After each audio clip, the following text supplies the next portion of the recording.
crowd. I love that the Library of Congress does this. Like, we have the main stage. I just missed Tamron Hall. I guess Google is going to be on campus. You never know who or what is going to be on campus. That's the beautiful thing about this school. I hit the rewind button in my own mind. And I think about what God brought me through.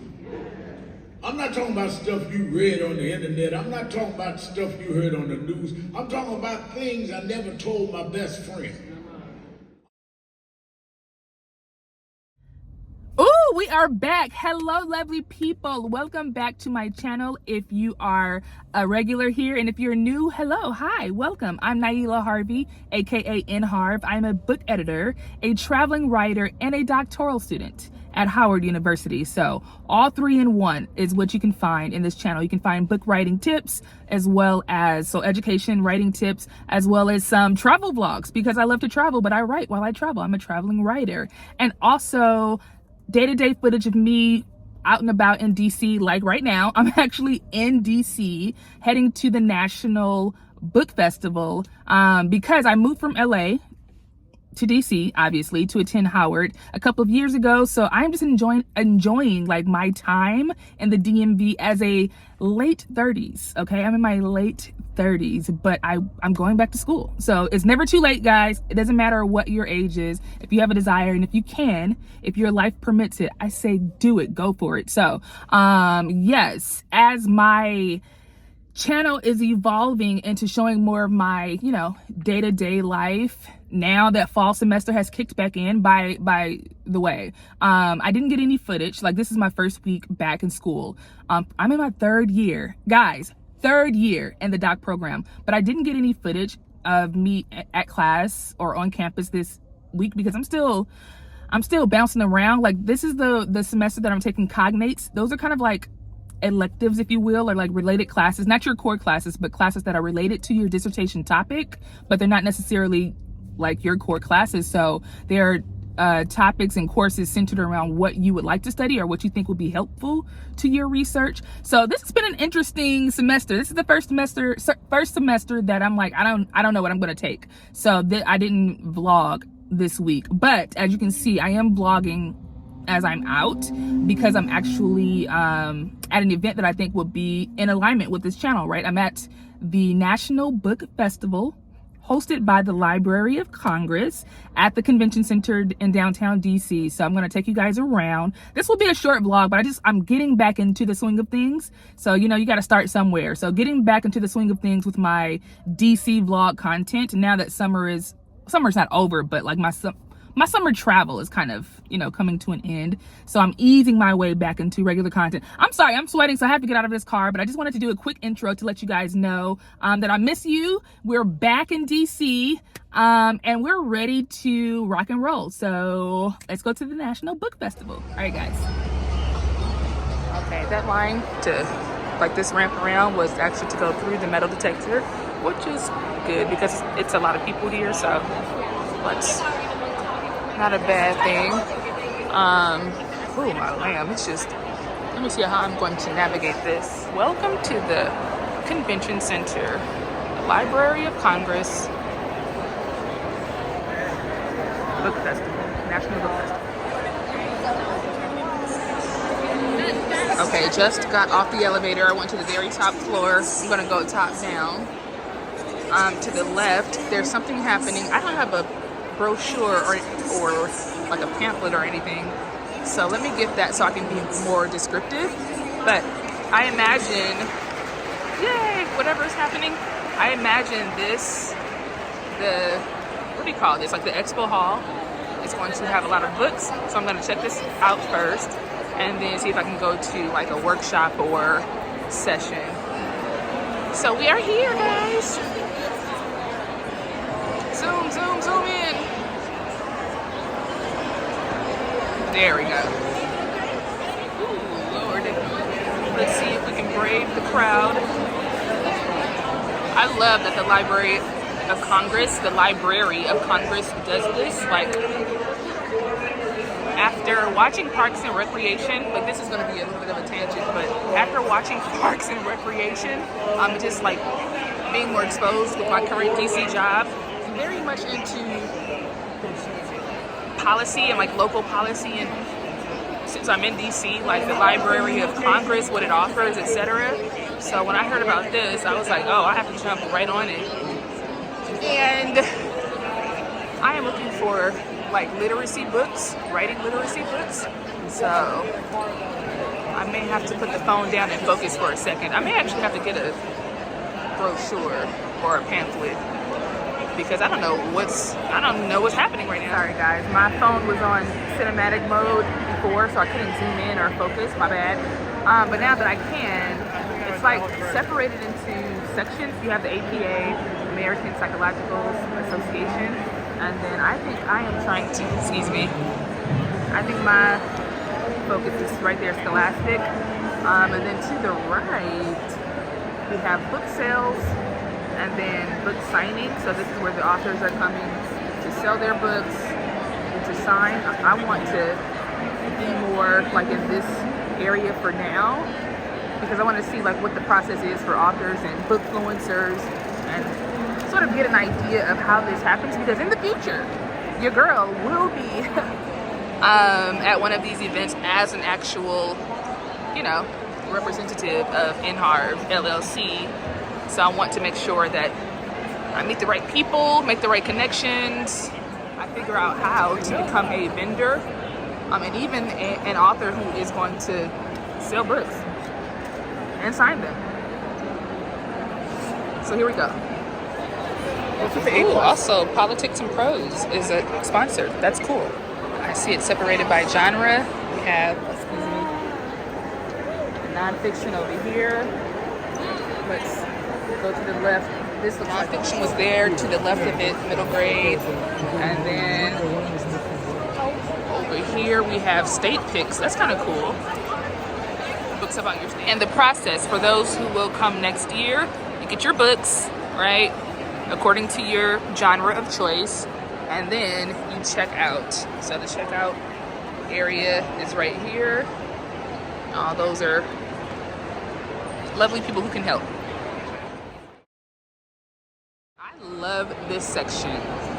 This is where you can meet the author. So they have these lines, and then they have like the actual authors. For example, Pablo, is it Cartaya? And Hannah Khan, etc. Stand in line, and then I imagine at the end you can meet them. Like, that is really cool. I'm putting it out there. That will be me one of these years. We'll have a book that will draw people to the National Book Convention or National Book Festival. Like this is Bookfluence, guys. An example of it, at least. Here are other authors: James Bird and Jonathan Todd, Haley Dennings and Marie Lou. That is so cool that authors can have an opportunity to connect with their readers, and readers can connect with their favorite authors. Love that. I have found my section, the Literacy Awards. Once you learn to read, you will be forever free. By the one and only Frederick Douglass. Let's see what this is about. Okay guys, we finally have some direction. Let's see what we can do in this last hour. We have the main stage. I just missed Tamron Hall. So I think I'm going to actually go to a session. I'm looking at all nonfiction. The first nonfiction event I see is... Do you see any in this on the second floor, room 202? I don't see any for like 5 o'clock. Okay, well, let's go to room 204. We have 410, dang it. Too late for that. Biography, history, and memoir, maybe. We'll keep that in the back pocket. I want something a little bit more genre specific, like I don't know if I would be able to get like thought leadership or self-help, but we'll see. nonfiction for room 204. Oh no, we did that one. So 209, nonfiction for the latecomers like myself. Oh, none. Let's go to East Salon. 5:30, biography, history, and memoir. It's the same that was in the other one, like in the other room. But this one is Max Boot. I don't know what that. Oh, that's an actual author, I believe. Oh, wait a minute, guys. I mean, that's late, but 6:50 to 7:50. Words Matter. Politicians on the Page with Jeffrey Rosen and Carlos Lozada. That may be it. We'll see. Let's see if there are any other options in the West Salon. Okay. West and East Salon may be the same. Like they may have the same thing, same sessions at the same time, I imagine. Let me do some more studying of the sessions and see where I want to spend this last hour. Y'all, I really want to attend this 650 session celebrating James Baldwin's centennial.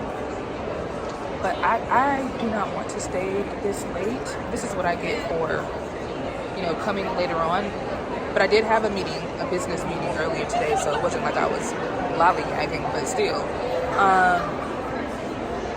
I'm hungry, and this is the only one that really interests me, so I don't want to wait around for 2 hours. So unfortunately, I'm going to head out. But next year, I will be prepared. Good morning, happy Sunday. Picking up a smoothie and some, what do you call those? Empanadas or patties rather, for my meeting today. It's not really a meeting, my get together with the cohort sisters. Here we are at Turning Natural, my favorite black owned juice bar in the DMV area. Okay, I got the Nipsey Blue because I'm a Los Angeles native, so it worked. Nipsey Blue. We made it. I don't know what this is. I guess Google is gonna be on campus. You never know who or what is going to be on campus. That's the beautiful thing about this school. But we are here. To know that you really do look beyond our faults. And again, we welcome back to Howard University and to the Andrew Rankin Memorial Chapel, the Reverend Al Sharpton.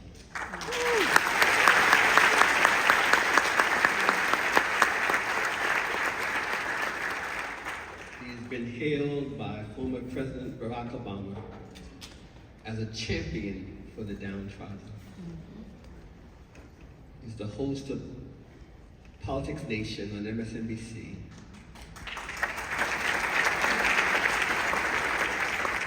He's been a friend to this chapel for many years, before it was popular to support HBCUs. Reverend Sharpton has been there for us. Many years ago, he helped garner support for our students who traveled to New Orleans during Hurricane Katrina, helping the relief efforts through our alternative spring break program. And every year, now you know how busy he is at this particular time.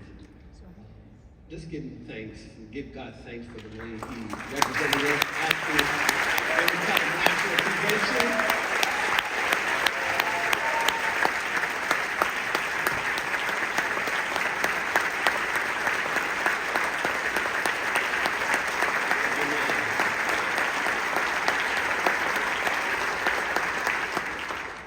You've heard me say from this pulpit many times at Howard that sometimes people at Howard fail to recognize greatness when it's close to us. Right.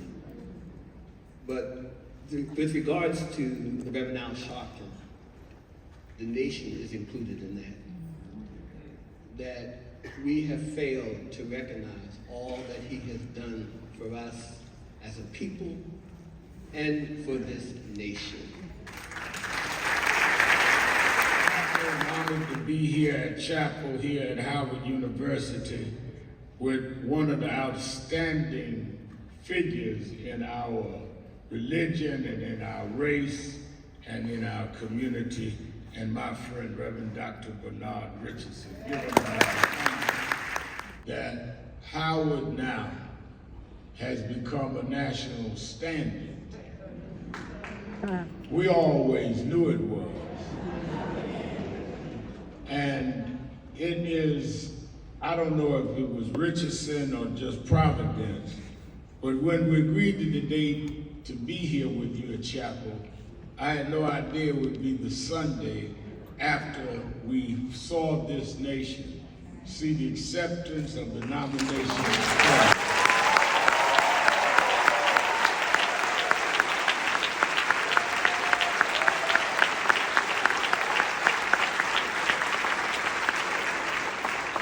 one of your graduates. And I took great pleasure in telling her, as I was in Chicago and spoke at the convention, I took great pleasure telling her I'll be at Howard on Sunday.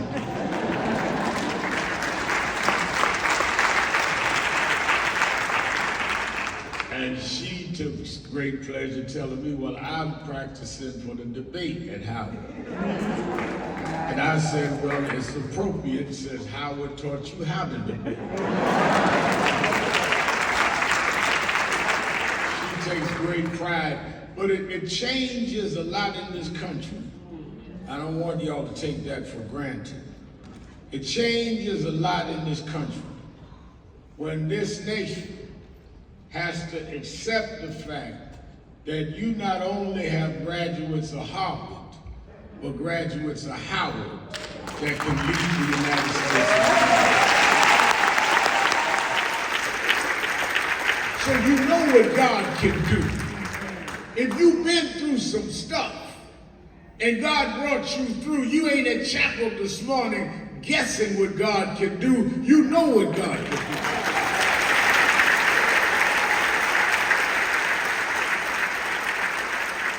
I'm not singing with the choir because the melody is good. I'm singing because I've been through something. I'm not going by what God did for Richardson. I'm going by what God done for me. I was at a ministers' conference not long ago, and we was all in the pastor's study getting ready to go out and speak to the folks, about 4 or 5 preachers. And one of the older guys said, you know, every once in a while when I go through a crisis, I get my Bible and I read what Job went through. And I read that part where Job said that Lord give it, Lord take away, blessed be the name of the Lord. I'm going to believe what God said to do. And I get through, I get strengthened by Job's story. Another one said, well, that's not, Job is not my story. I love Jeremiah's story, just like fire. Shut up in my bones. They got to the other two and everybody was talking. I'm sitting in the side room quiet. They say, Al, we reading the papers, the stuff you go through. We see in the news challenges you've been through. What do you do when you face a challenge? And I said, well, to be honest with you, I don't go read Job's story. I don't even read Jeremiah's story. When I face a challenge, when I face a problem, I go get somewhere quiet and I hit the rewind button in my own mind. And I think about what God brought me through. I'm not talking about stuff you read on the internet. I'm not talking about stuff you heard on the news. I'm talking about things I never told my best friend. I'm talking about days I thought would never end. I'm talking about corners I thought I'd never turn. But somehow, God made a way out of no way. On the other side, y'all can read the rest of the chapters when you get home. He had demons to cast out. He had other work to do. But in the lake, they say a storm rose. And Jesus went to sleep. And the disciples who saw him heal folks, saw him do miracles, panicked in the storm. And they were like, how could he sleep? when this lake is about to overwhelm us, the waves are going to drown us, and he's sleeping. And that's how some of us are today, with all of this acrimony and hate and backlash. We're panicking in the storm. Oh, we can't beat Trump. Oh, this, that, the other. Panicking in the storm. And if you're in a storm in your personal life, forget politics. Talk to somebody here today facing something in your own life. Family disrupted. No peace at home. Trouble on the job. Don't know how you're going to pay your bills. You're panicking in the storm. At least have the sense the disciples had when before they gave up. They said, somebody better go wake up Jesus.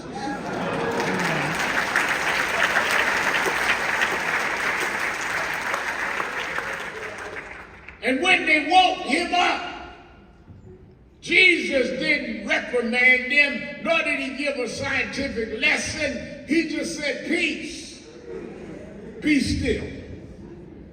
Even the wind and the rain would obey his will. And he said to them, your faith, where is your faith?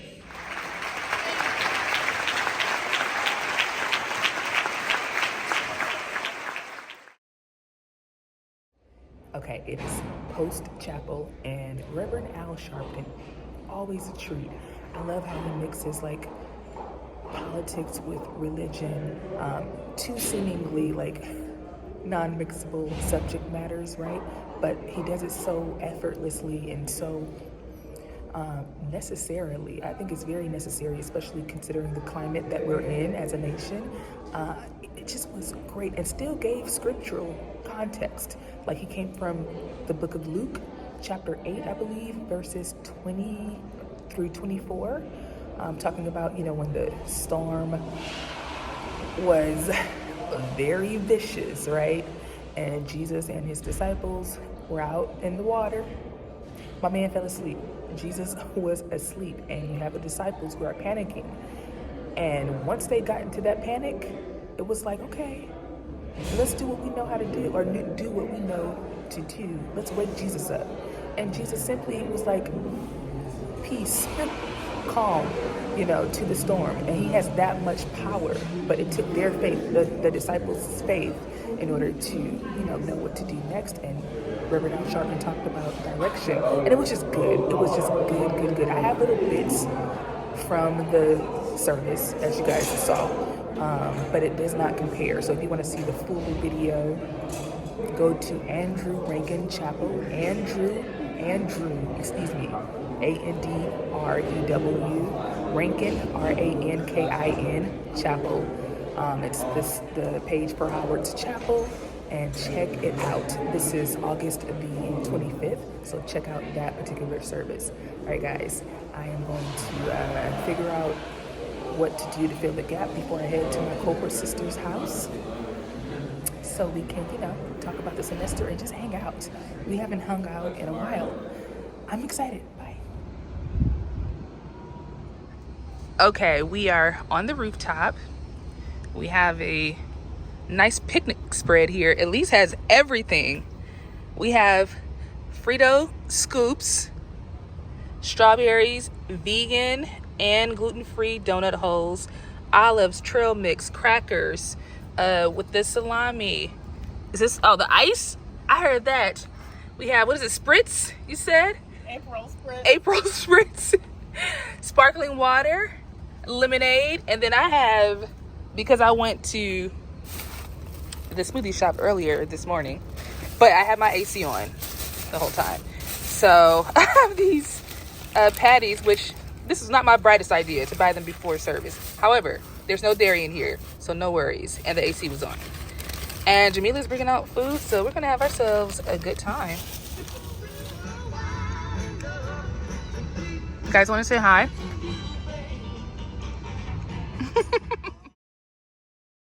Okay, so the lighting is not great, but I am here at my favorite place in the DMV, which is National Harbor.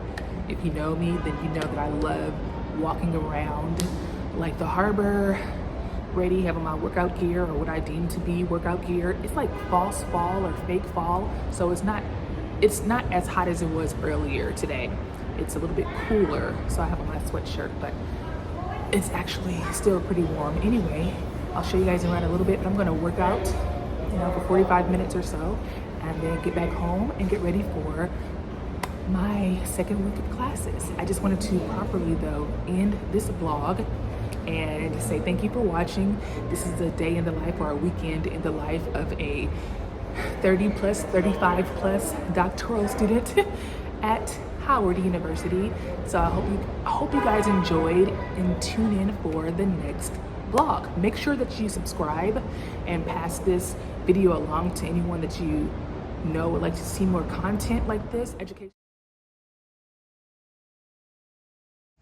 Okay, so this view is the back of like some of the shops. And let me cross really quickly. Some of the shops and restaurants are along this strip here, all along here. Nando's, etc. And when you go down, you'll get closer to the water. Actually, I'll show that side. I'll show the view from the other side. So here we are, National Harbor, my favorite place in the DMV, like favorite. You have like shops back that way. My favorite black-owned bookstore, Mahogany Books, is right there. That orange title, or the orange signage on the building, that is Mahogany Books. You have a few shops that way as well. And then more restaurants.